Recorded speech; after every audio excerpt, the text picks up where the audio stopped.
Hello, everyone. Thanks so much for taking the time to come to our webinar today. We'll be covering pressing topics impacting businesses, including lending options for businesses that are impacted by coronavirus, tax relief available, and other immigration and legal relief to help your business during this uncertain time. If you have a question at any time during the webinar, feel free to type it into the chat box. For more resources to help your business during this pandemic, please visit our website's COVID-19 Resource Center.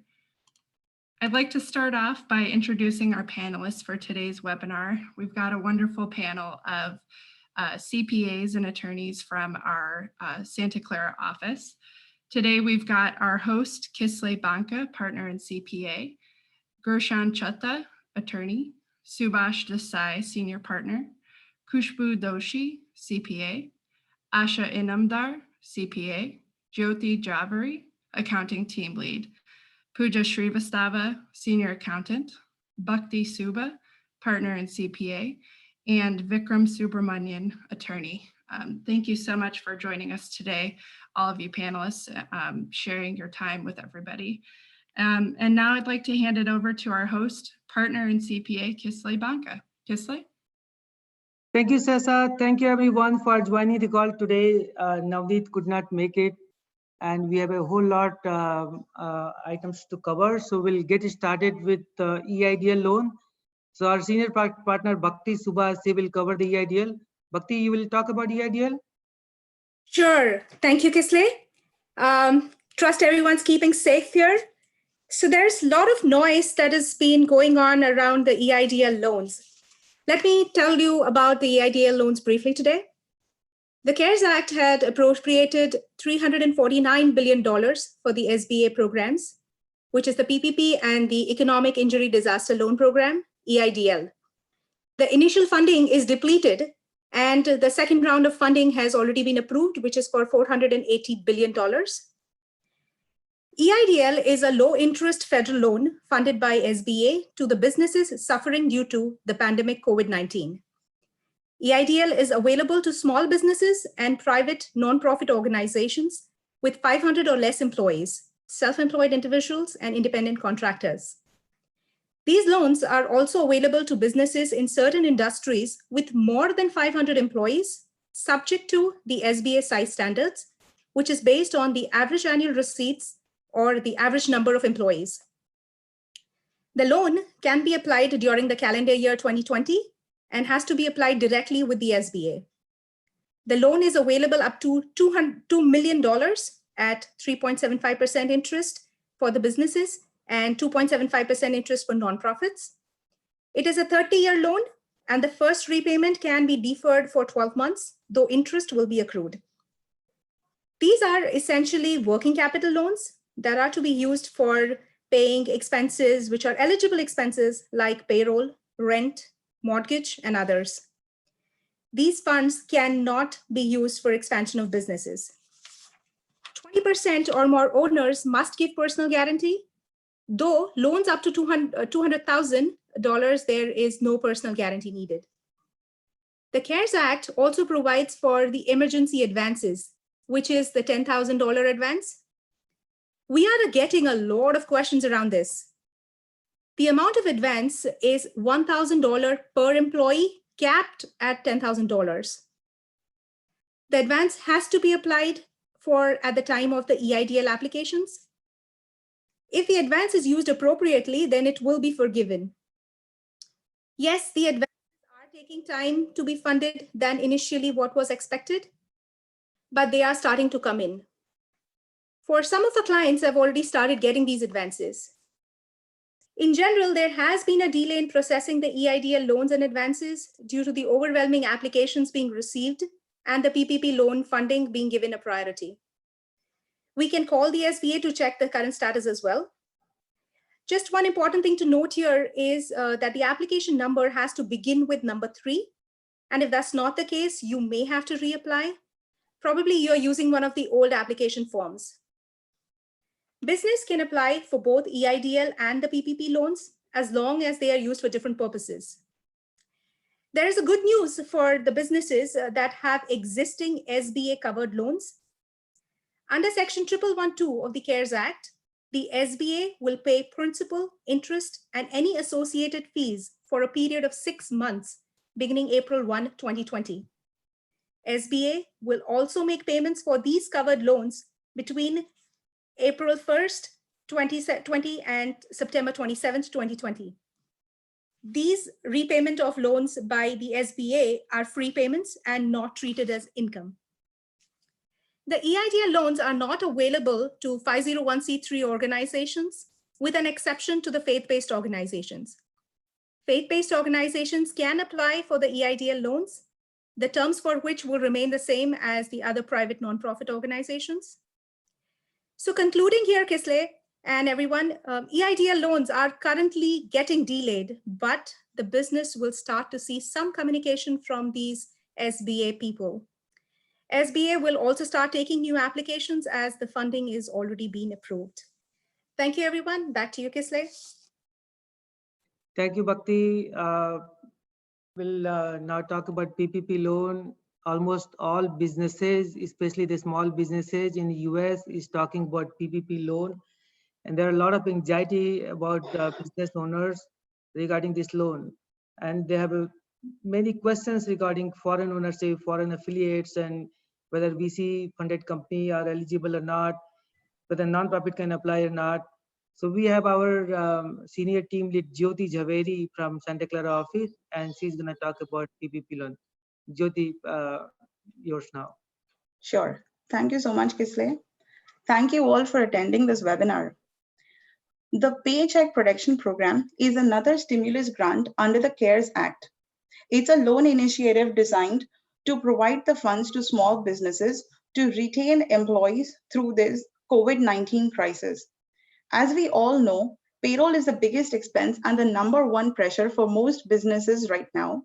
Congress has enacted PPP loan program as a great option to keep employees on payroll and avoid terminations and lays off. The PPP loan is available for any small business with less than 500 employees that was in business on or before February 15, 2020.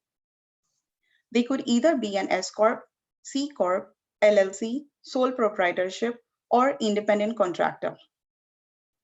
This program is also introduced by SBA, but unlike EIDL, these need to be applied through banks or lenders.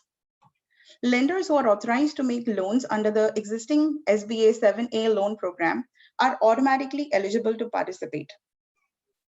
Other lenders have also been added by the Department of Treasury and SBA, including fintech companies such as PayPal, Square, and Intuit, etc. Next question that would come to our mind is, how much can I apply for? The answer is formula driven. The amount you qualify for is based on 2.5 times your average monthly payroll cost. Your average monthly payroll is calculated based on your prior 12-month payroll costs. However, the total loan amount is capped to a maximum of $10 million. So for computing the payroll cost, we would include monthly payroll, employee benefits, state, local payroll taxes. However, the salary amount over $100,000 is not considered as payroll for any employee. Once the loan is approved, you must utilize at least 75% of the loan proceeds for payroll, and balance 25% can be used for making payments like rent, mortgage, and utilities. The PPP loan could be availed at an interest rate of 1% for a term of 2 years, and it also does not need any collateral or personal guarantee.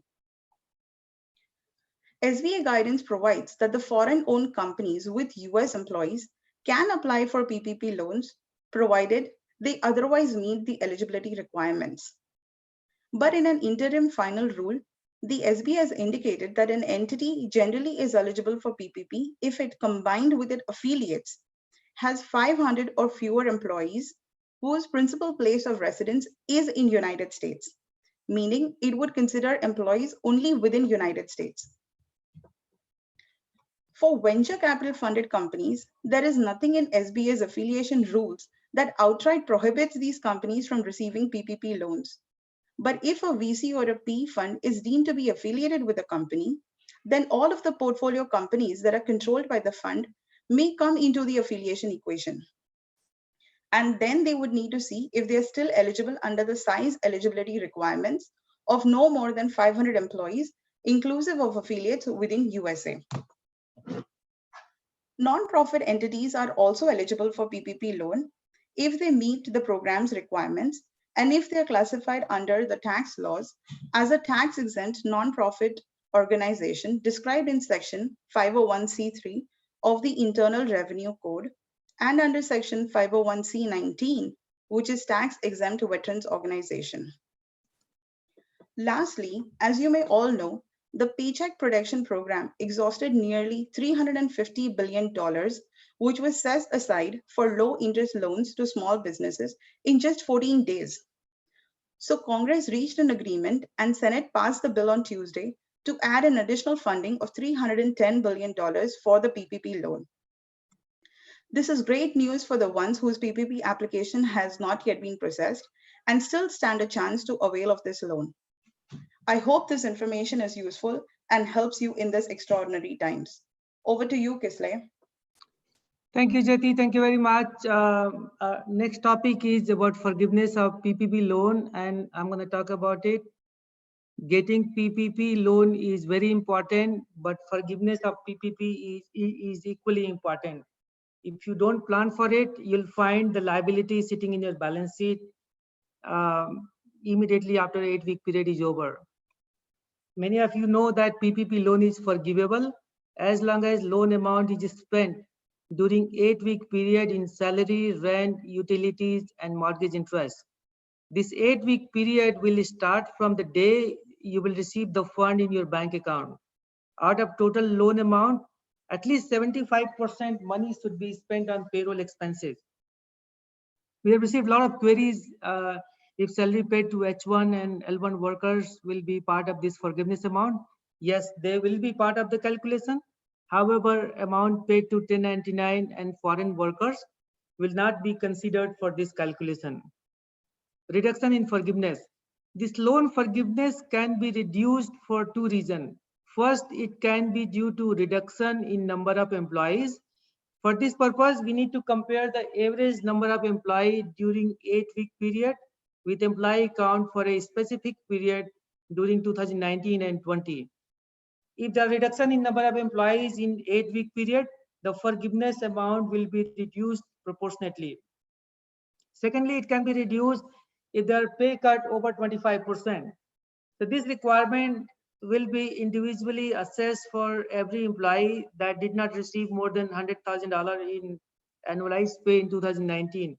If the employee pay over 8 weeks is less than 75% of the pay they received during the most recent quarter, the forgiveness will be reduced for the difference in amount. A lot of clients have asked about how the taxability of loan forgiveness will work. Usually, any cancellation of debt become income for the company. One good news from the tax front on forgiveness.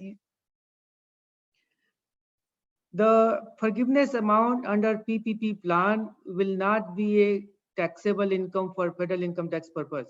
We still have to see how the taxability will work for state income tax. Hopefully soon the state tax authorities will come up with some guideline. So you have to plan from day one on PPP, and you need to create documentation as you go. So the companies can apply for forgiveness after 8-week period is over with the bank and should be ready with a certain document. For example, documents verifying their full-time equivalent employees on the payroll and their pay rates, payroll reports, Form 941s, document verifying any retirement and health insurance contributions, document verifying your eligible rent, utilities, payment, cancelled checks, and payment receipts, etc. There could be some tax planning opportunities.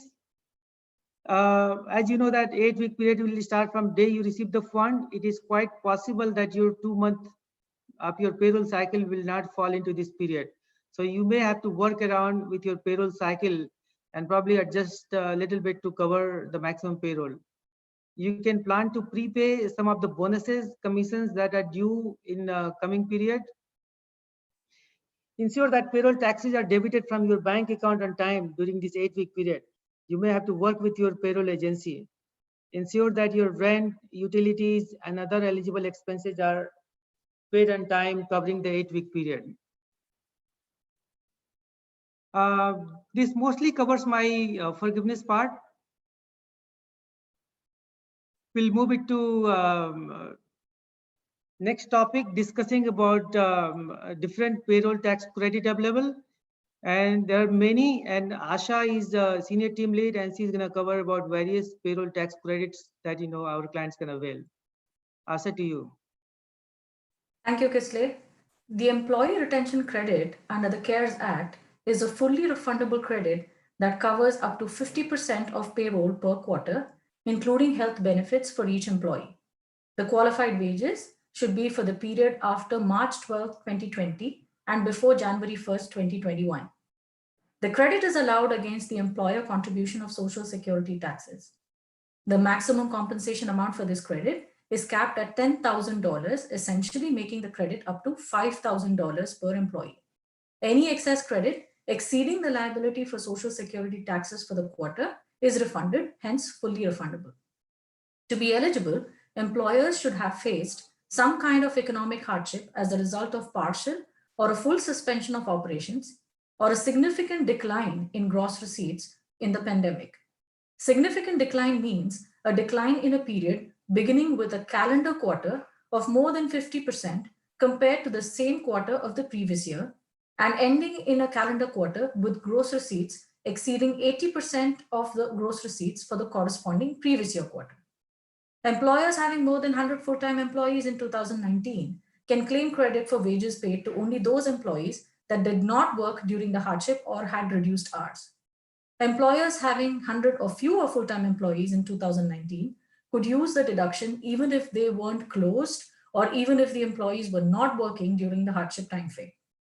Credit can be availed as long as the benefit under the PPP loan is not claimed. Credit should be claimed on Form 941. Now note that 50% of the qualified wages paid for the period from March 13th, 2020 to March 31st, 2020 should be included along with 50% of the qualified wages paid for the second quarter of 2020 on Form 941 for the second quarter of 2020. The credit cannot be included on the first quarter of Form 941. Now let's look at the tax credit for paid sick leave or FMLA under the FFCRA Act. An eligible employer cannot receive credits for qualified leave under the FFCRA Act and the Employee Retention Credit under the CARES Act for the same wages. A refundable payroll tax credit equal to 100% of the emergency paid sick leave or family medical leave paid for each calendar quarter can be availed. The credit is to be claimed against employer's share of Social Security taxes only, that is 6.2%, and on employer's share of Medicare taxes, that is 1.45%. If credit is more than allowable limit, then the excess is refundable to the employer, even if it is over and above the payroll tax liability for that quarter. The qualified sick leave and family leave wages should be paid for the period from April 1st, 2020 to December 31st, 2020. Self-employed individuals can also claim self-employment tax credit for the same period, and government employers are also eligible. The emergency paid sick leave is limited to 10 days per employee for this credit. The qualified family leave is capped at $200 per day and $10,000 per employee for all calendar quarters. Let's take a look at the deferral of certain payroll taxes under the CARES Act. This is a great provision wherein 50% of the employer portion of the Social Security taxes and Medicare tax liability of eligible employers for periods from March 27, 2020 to December 31st, 2020 can be deferred all the way until 31st December 2021, and the balance 50% can be paid the year after, which is until December 31st, 2022. Employers receiving the PPP loan can also continue to defer the payment of payroll taxes according to these provisions only until the loan is forgiven. No special election is needed by the IRS for claim of this credit. Just inform your payroll processor. That's it from me, Kisley. Thank you, Asha. So next we will talk about some other loan programs. So in addition to PPP and EIDL, there are many programs offered by federal, state, and local counties. Yesterday, I heard that Santa Clara County has a $500,000 fund to help small businesses. But among all these other programs offered, the most notable program is Main Street Lending Program. And for large businesses, the program under CESA. So Pooja Srivastava, she is MSc in taxation and senior accountant in our office. She's going to cover and talk about these loan programs. Pooja, on you. Thank you, Kisle. I'm going to take you through the comparisons. As Kisle said, these popular programs that we have, the PPP and EIDL, apart from that, there was an additional guideline that was given by the Federal Reserve on the 9th of April. And these are talking about these two programs, the Main Street and the Coronavirus Economic Stabilization Act. I would like to take you through the differences as per the slide. The conditions under which these two programs will be eligible for you is you should have less than 10,000 employees or less than 2.5 billion in 2019 revenue. The CESA is specifically designed for the aviation industry mostly, and also related to the maintaining the national security. The interest rate moves anywhere between 2.5% to 4% for the Main Street lending, and up to 2% for CESA. The loan term is pretty similar. It's 4 years for Main Street and 5 years for CESA. Here in the Main Street program, the minimum loan that you should have is about 1 million, and you can go up to 25 million. CESA has no minimum or maximum requirements. There are, however, some restrictions for both of these programs. You need to retain 90% of the workforce as of September 30th of 2020. There are restrictions on the compensation for the executives, and there is additional requirement to not offshore the jobs. And there is a specific timeline for that. When you move to CESA, it's the same thing. There is an executive compensation restriction, and you're supposed to maintain the same levels of employment at least up until 30th of September. The deadline to file these applications for Main Street is the 30th of September, and for CESA is 31st of December. If you've already applied for the PPP, what should you do? You can still go ahead and apply for the Main Street lending program. However, for the CESA, you will not be able to apply. None of these programs have loan forgiveness. The application process is not yet begun. However, the deadlines have been given for both. So Kisle, that answers the question. Very good, Pooja. Thank you very much. So we'll also cover some tax deadlines.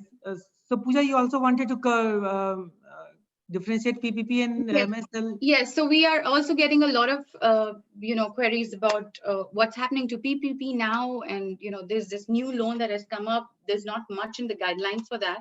So here's a little bit of a comparison between the PPP and the Main Street lending. The interest rate of the PPP is up to 1%, whereas for the Main Street is 2.5 to 4%. The term is 2 years. The term for the Main Street is 4 years. There is no minimum loan for the PPP, and we all have worked through it. A lot of you have already applied to it. Whereas for the mainstream, it's about $1 million, which is the minimum, and you go above that threshold. The maximum loan for the PPP is 10 million, and for the Main Street is 25 million.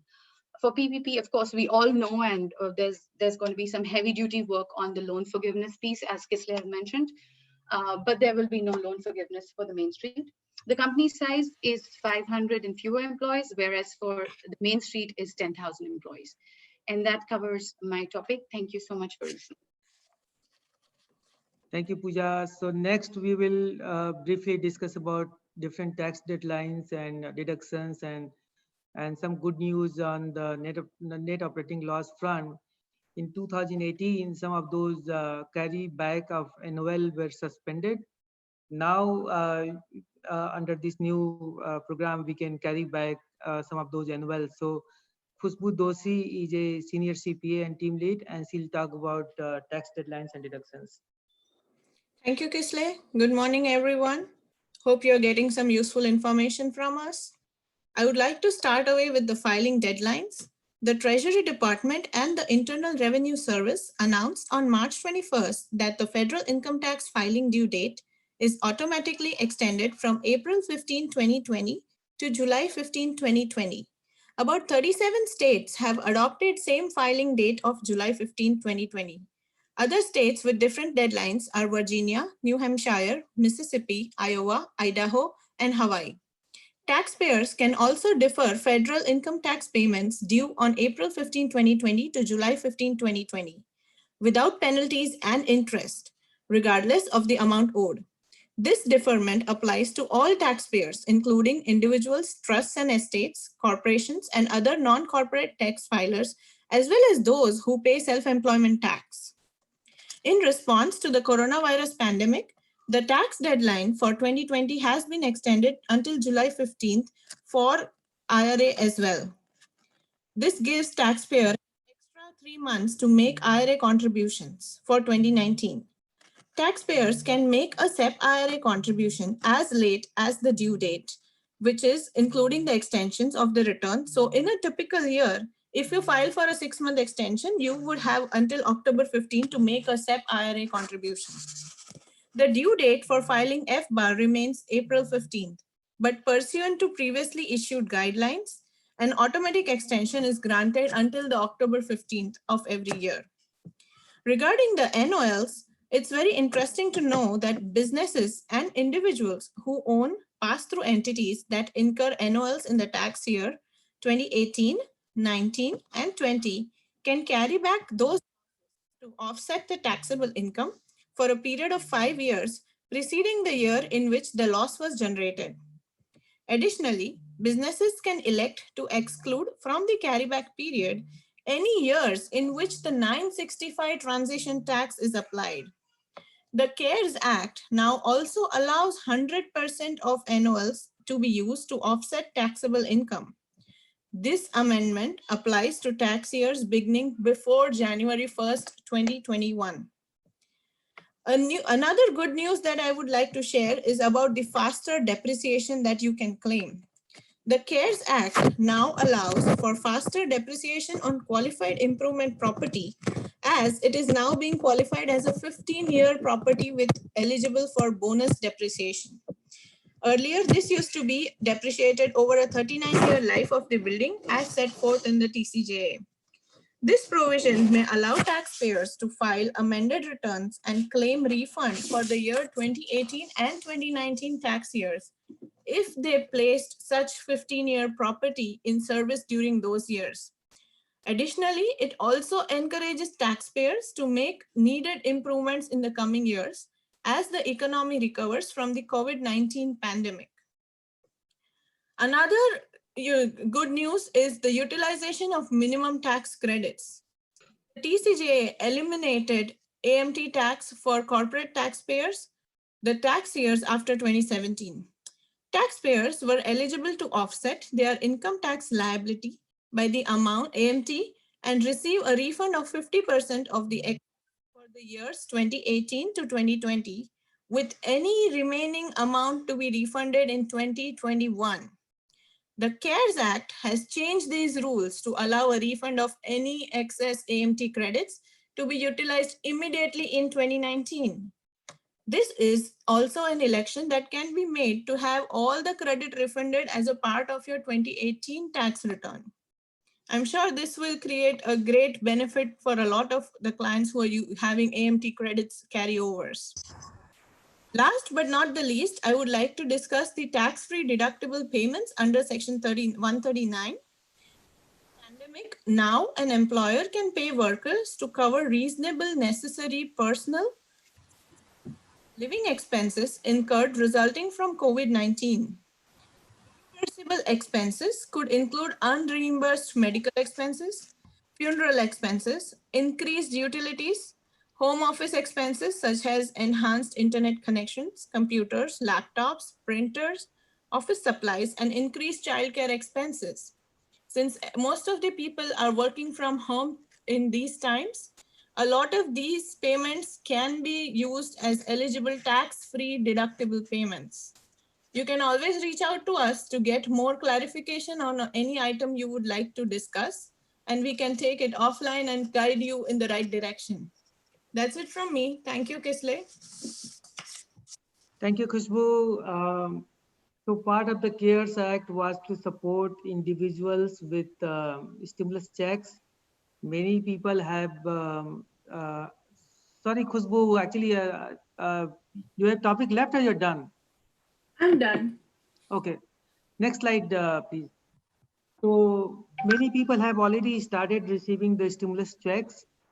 And Subhas Desai is a senior partner in Santa Clara office. He's going to talk about status of stimulus checks and a couple of other topics. Thank you, Kisle. As you all know, economic impact payment is also commonly known as stimulus checks. Millions of Americans have already received these payments. And IRS continues to calculate and automatically send the payments to most eligible individuals. The payments are made based on two major criteria: income and filing status. Individuals filing as a single with AGI under $75,000 will get a full $1,200 stimulus payment, and it phases out at $99,000. Married filing joint receives $1,200 per adult and $500 for each dependent child, provided the AGI is under $150,000 and it phases out at $198,000. The cash payments are based on either your 2018 or 2019 tax filing. Eligible retirees and recipients of Social Security, SSDI disability benefits, survivor benefits, railroad retirement benefits, and veteran benefits, as well as individuals who do not make enough money to normally have to file a tax return, such as recipients of supplemental security income, known as SSI benefits, are also eligible for the payments. US citizens, permanent residents, and individuals filing resident tax returns, such as H1 and L1 visa holders, are eligible for the payment. However, the dependents with ITIN and not having a social security number are not eligible. Stimulus money is generally not subject to reduction or offset to pay back taxes or other debts owed to the federal government. However, if you owe child support, the IRS can use the stimulus check money to pay the arrears. If your child support debt is greater than the stimulus check amount, you could end up missing out on the stimulus payment entirely. Payments will be made throughout the rest of 2020. If you don't receive any payment this year, you can also claim it by filing a tax return for 2020 tax year. Thank you, Kisle. Thank you, Subhas. Another question we have is retirement benefits. The law changed, the CARES Act allows people to borrow or use the fund from the retirement savings account. You can borrow up to $100,000 for retirement accounts without a 10% penalty.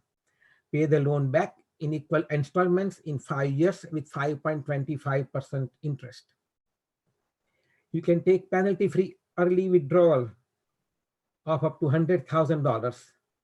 And if you want, you may return it within 5 years, or you may just want to keep it. The required minimum distribution has been suspended for the year 2019, the distribution taken by April 15, 2020, and for the year 2020, which is due by April 15, 2021. So those things have been suspended. The individual IRA account, if you want to take part in IRA contribution, you can still do that until July 15. It is extended from April 15, 2020 to July 15, 2020. Thank you, Kisle. Thank you, Subhas. Besides tax, stimulus, and loan, we also wanted to touch base some of the immigration and employment law related issues. We have good. Student loan, there are two major changes to student loans. Number one, if you have a federal student loan, you can suspend your monthly payments through September 30, 2020 without accruing any interest. This year, the employers may choose to make tax-deductible contribution of up to $5,250 towards your student loan payments, and you will not have to pay taxes on this contribution. Insurance. Many of the businesses, they have various different insurances, insurance policies they keep. You may want to check your various insurance policies to see if you can be compensated for some losses. Please evaluate how your operations and revenue have been affected and analyze whether any of your insurance policies provide any coverage for the losses, like business interruption coverage, commercial general liability, director and officer D&O, error and omission E&O insurance, workers' compensation, and short and long-term disability insurance. This may help you offset some of the operating cost. So please look into your policies and analyze them. Thank you, Kisle.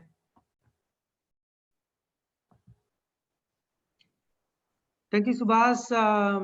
We have Gursan from our immigration team. He's corporate attorney in our office, and we are also getting a lot of questions around immigration. So Gursan will talk about some of the issues like working from home and some other topics which is important. Gursan, to you.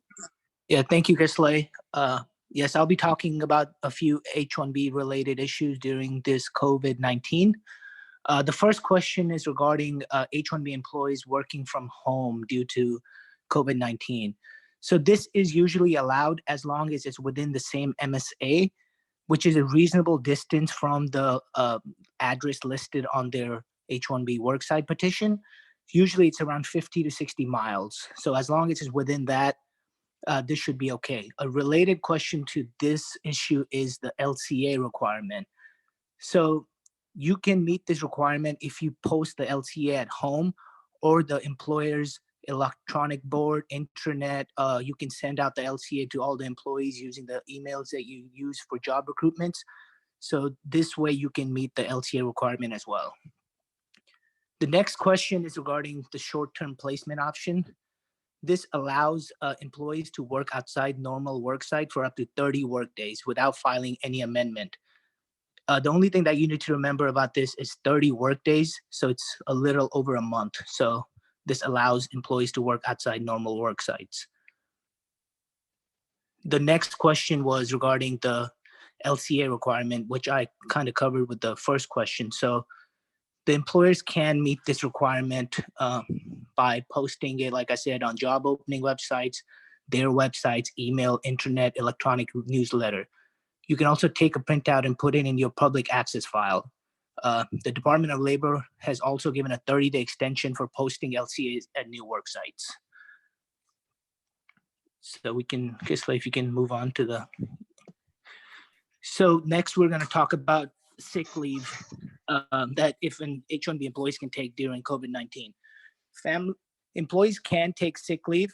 The only thing that you have to remember is the request has to come from them and it cannot be through the employer, because that can be masked as a benching. So as long as the request is coming from the employee, we recommend that you keep a record of the request, and as long as it's coming from them, they can take sick and family leave during this COVID-19.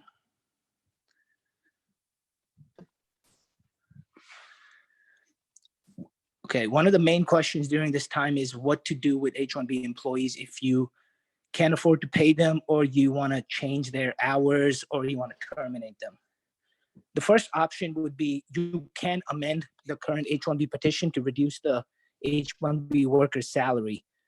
So you could do this by filing a petition, but you have to remember the H-1B salary has to be same or more than the prevailing wage for the position.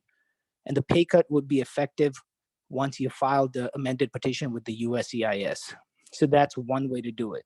The other way to do it would be to also file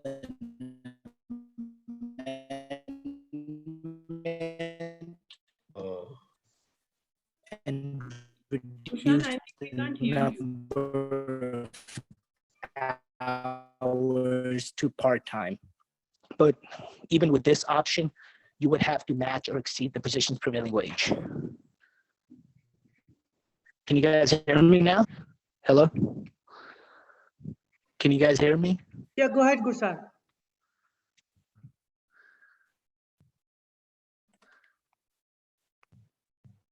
Hello? Yes, Gursan, go ahead. Okay, yeah. Can you guys hear me now? Yes. Okay, sorry about that. I think my internet was disconnected. So I believe I was talking about the options you have in terms of employee. There's also a temporary option where you can do a pay cut from across the board for all your employees. This would mean H-1B and non-H-1B employees. You can cut their salaries and hours for all the employees, but this is a very temporary option, and we only recommend it for a period of time. And this would be, for, like I said, for non-H-1B and H-1B employees. The hours down, you can cut down from 40 hours to 35 hours. And if you want to simplify the employee, then if you lay off the H-1B employee, you must provide them with return transportation to their home country. And the laid off H-1B employee has 60 days to make plans and arrange their affairs for departing the United States. The only issue that's coming up now is, for example, if the employee cannot during lockdown, what we are recommending is that they file a change of transfer to a B2 visitor visa. This allows them to maintain their status and also show in good faith in the future that they did take steps to change their status and did not remain here on unauthorized stay.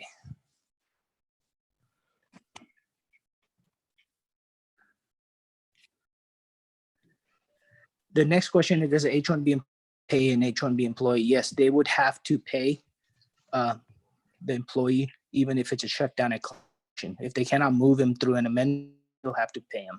Otherwise, it could be used, it could be benching. The next question, if they cannot, they must leave, can they stay in the US until the ban for travel is lifted? Like I said, in this situation, we are recommended that they change their status to B2 visitor visa, and this will show a good faith attempt on their part in order to an effort they made not travel back to their home country. The companies can continue with the green card processing. The only thing in this situation they have to remember is when you file a perm, there is a that asks if you had any layoffs in the company within the last 6 months. So during this period, if you did have layoffs, this could have problems in the future when you do file a perm. Then it would depend was laid off, what perm you're filing for. So it would be very case dependent. And this is should keep in mind during this process. But besides this, green cards can be processed as usual.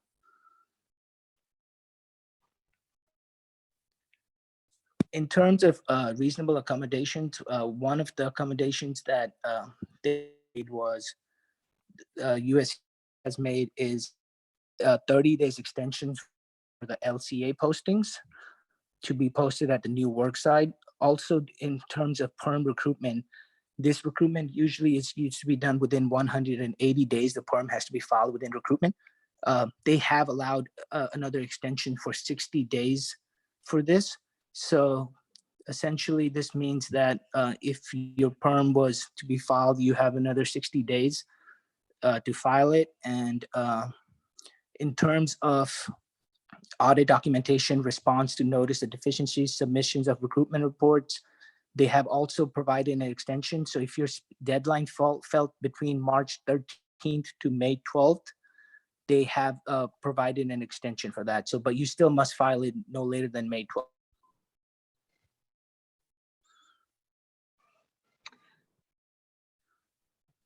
Thank you, Gursan, for covering immigration topics. Thank you.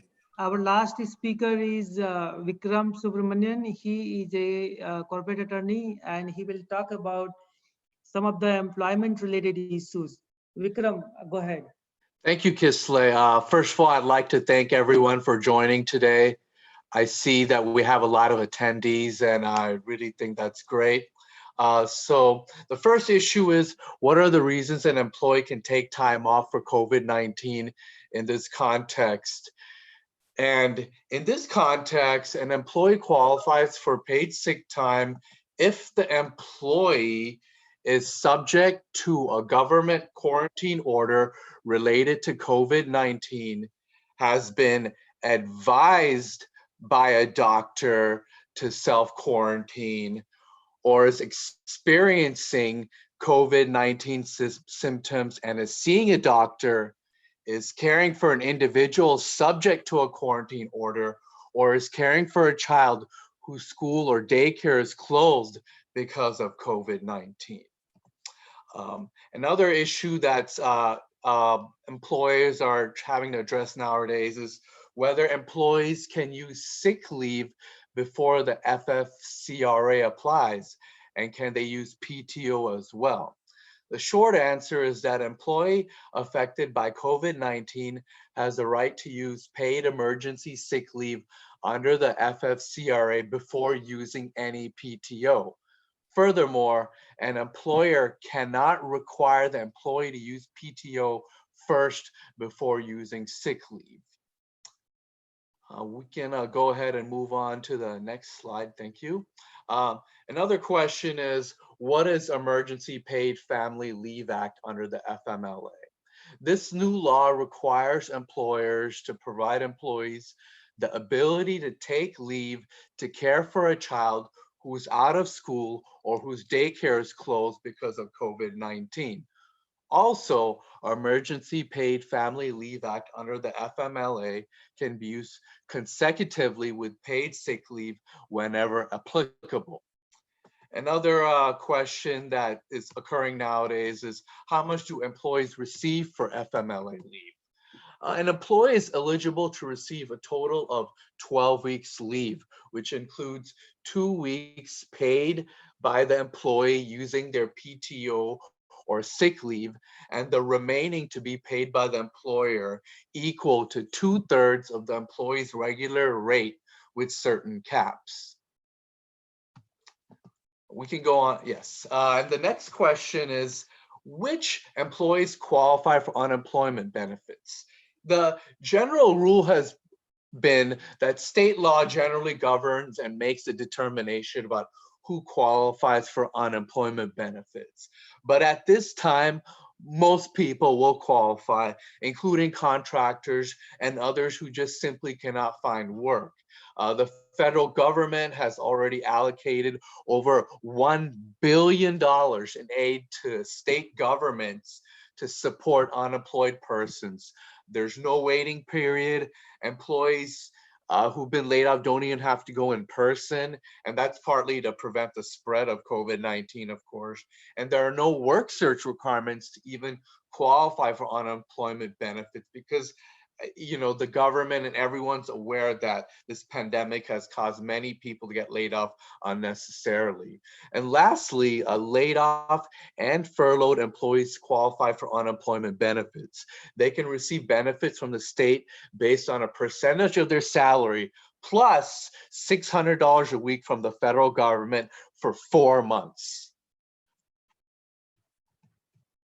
And the last issue, and perhaps maybe the most important one from a litigation and legal standpoint, I feel, is how can businesses address or utilize the force majeure contract and clauses to protect themselves during the pandemic? As many of you may not know, the force majeure clause is designed to free a party from a contract due to unforeseen events beyond that party's control. So in this context, we would argue that COVID-19 will qualify as an unforeseen event outside of any party's control or advance notice of. Now, even if a party's contract does not mention COVID-19 by name, other similar words used in the clause, such as pandemic, catastrophe, disaster, act of God, should readily suffice. So this pandemic outbreak would constitute a trigger of the force majeure clause, in our opinion. The affected party would just have to show that it's impossible to perform the essential terms of the contract and prove that non-performance was unforeseeable and outside of its control. You can also use doctrines saying commercial impracticability, frustration of purpose to excuse the performance. Coincidentally, I'm actually helping a client on this very issue right now, and I found some very useful case law doing legal research on this subject that can help anyone addressing this issue. So please definitely reach out to me if you want to discuss this further. Back to you, Kisle. Thank you, Vikram. Thank you for covering employment-related issues. So we still have 9-10 minutes left, and we can possibly take some questions. Shasha, will you check if there are any questions? Yes, before taking questions, we just want to thank Thai Silicon Valley for collaborating with us on this event. Thank you so much. So we have received some questions in the chat box. If you have additional questions, please feel free to submit them in the chat box in the Q&A, and we'll try to answer as many as we have time for. Our first question is for Gurshan. Can H-1B employees claim unemployment? Yes, in most states, they do not allow H-1B employees to claim unemployment. Kisle, back to you. No, Gurshan, go ahead, Gurshan. Yeah, most states do not allow H-1B employees to claim unemployment. Since to claim unemployment, you have to be free, able, and willing to accept new employment. And H-1B employment is tied to their employer. So due to these reasons, H-1B employees are usually not allowed to claim unemployment unless they make any kind of changes due to this COVID-19 situation. So far, they're not allowed to claim unemployment. Thank you, Gurshan. We have another immigration-related question here. It is in regards to people that are green card holders. If they accept unemployment or any other type of government support during the COVID-19 pandemic, would that impact their ability to become a naturalized citizen either now or in the future? In terms of the actual person, or in terms of the companies filing the perm? Sorry, I couldn't. I'm not sure by the way that the question is worded. Okay, in terms of companies, I know that that has been a question. If they take any kind of loans that are available to them, will their perm ability to pay change? Because one of the things you have to provide is an ability to pay these future positions, and for that there wouldn't be any kind of issues going forward for future green card. Thank you. So we have a few questions on the Main Street program here. Firstly, one of our attendees is wondering, is it possible to apply for the Main Street program already? Are applications open, and do we apply through SBA? So the application process is not yet open. There is, however, you can go and contact your bank, and they already have your information and they've already underwritten the other loans. There is some math to do in terms of calculating what you're eligible for. We can help you with that. I guess at this point in time, we're all waiting as to when the application process will open. It's not yet open. We do have a deadline of 30th September. Wonderful, thank you. We have another question that has already been answered, but we would like to go over it in case the attendees haven't gotten the chance to see it. One of our attendees asked, I noticed that the PPP funds have been exhausted. Do we know whether there will be more funding? So yes, there is, in fact, yesterday Congress and Senate passed a new bill, and there is a new funding of $310 billion, which will be available. So hopefully today or tomorrow, we should be seeing banks opening up, or, later this week, but there is a new funding round which is being added. Thank you. And for another question, in terms of the loan eligibility, when it mentions 500 employees for the company, does that mean the whole company wide or any particular location? I can answer this question. It's the whole company wide, and in fact, it may even include the subsidiaries. There's a few tests that's applied. There's one called the joint employer rule, and there's another rule about an integrated employer.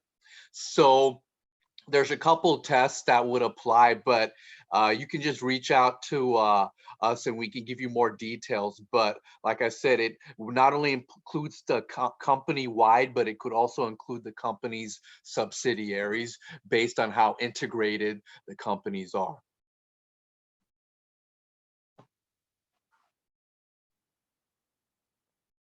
Okay, thank you. And Kisley and Jyoti, if you could just clarify, add some additional information on this point. Jyoti, go ahead. Related to foreign subsidiaries. Yeah. So as I mentioned on the slide too, right? So foreign subsidiaries are eligible to, all the foreign companies, who have US employees, they will be eligible for the PPP loan, provided they meet the eligibility criteria of having less than 500 employees within US. Thank you. And we have another question related to PPP and EIDL loans. The person had asked, if we only have 1099 independent contractors and no W-2 employees, can we apply for PPP? And how about EIDL? Sasha, I can take that question. Thank you. So the PPP loan is available only for the employees. So if you don't have employees and contractors, you cannot take the PPP loan, but you can apply for the EIDL loans. Thank you, Sasha.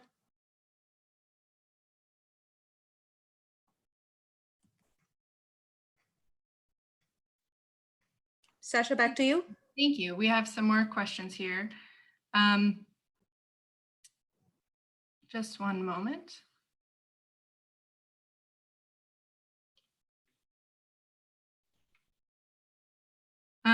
We have a question about the use of the PPP loan.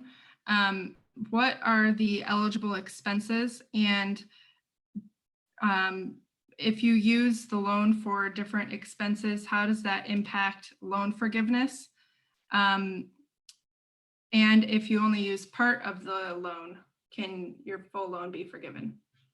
Yes, so for the forgiveness part, the PPP loan can be used for payroll expenses, some of the payroll taxes, employee benefits, which includes health insurance, retirement contribution, rent, utilities, and mortgage interest.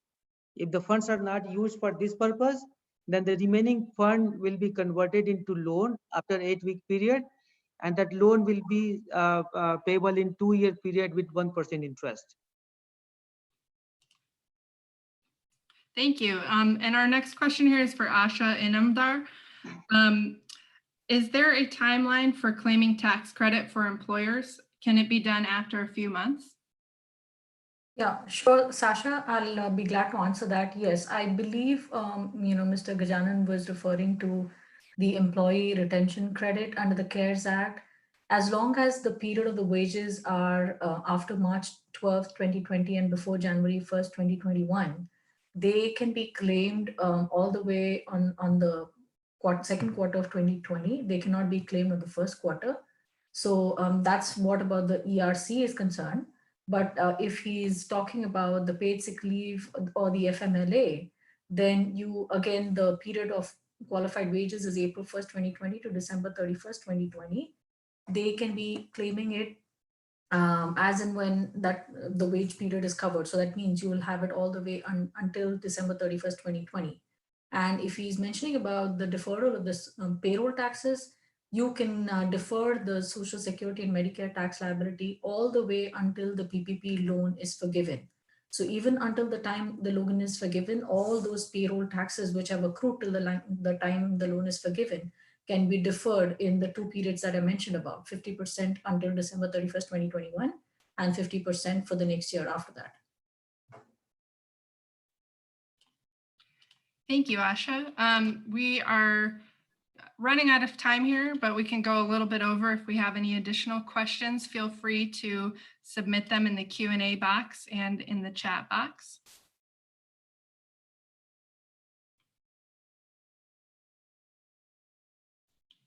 If there are any unanswered questions, we will also be responding to them via email. Yes, absolutely. If we don't get the chance to get to your question, we will also send that to you over email. Another attendee has wondered if you have a large amount of losses in your P&L over $1 million, are you still eligible for these loans? So depending upon which loan, if it is a PPP loan, that is purely based on employment. If you have employees and you are paying salary, then you can apply for PPP loan even though you have losses.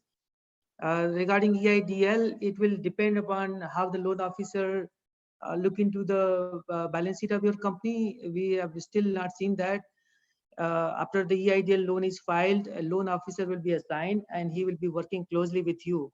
So depending upon the strength of your balance sheet and capability to pay back, the loan, EIDL loan will be granted. Wonderful, thank you.